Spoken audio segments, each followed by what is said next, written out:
চলুন সব পয়েন্টগুলো কীভাবে লাগিয়েছি সেগুলো দেখিয়ে দিই। এখান থেকে তারগুলো চলে এসে সার্ভারে যাবে, এই তারগুলো। সার্ভারটা কোনটা? সার্ভারটা হচ্ছে এইটা। এখানে আরও দু একটা মেশিন বসার আছে, আপাতত একটা সুইচ বসেছে। এটা হচ্ছে ব্রডব্যান্ড কানেকশান এসছে এখান থেকে আমি একটা ল্যান কেবল নিয়েছি রাউটার থেকে।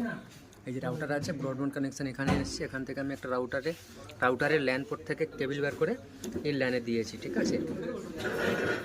আপাতত এখন এই যে তারগুলো আছে, এই তারগুলো সব এসে এই সুইচে লাগবে। বাকি আরও একটা ডিভাইস বসবে এখানে, লোড ব্যালেন্সার।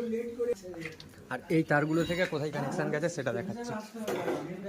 এখানে একটা গিগাবিট সুইচ লেগেছে 5 ফুটে, আর এখানে একটা লেগেছে ওই যে একটা, আর যেখানে যেখানে লেগেছে দেখাচ্ছি, ওই যে একটা।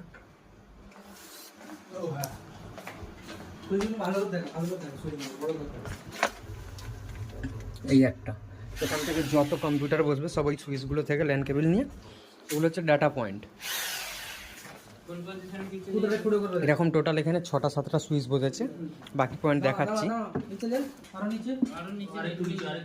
এই ধরনের কাজ আমরা করে থাকি।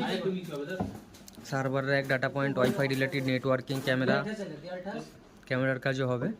সব রকম কাজ করে থাকি আমরা, ইলেকট্রিক, ওয়ারিং।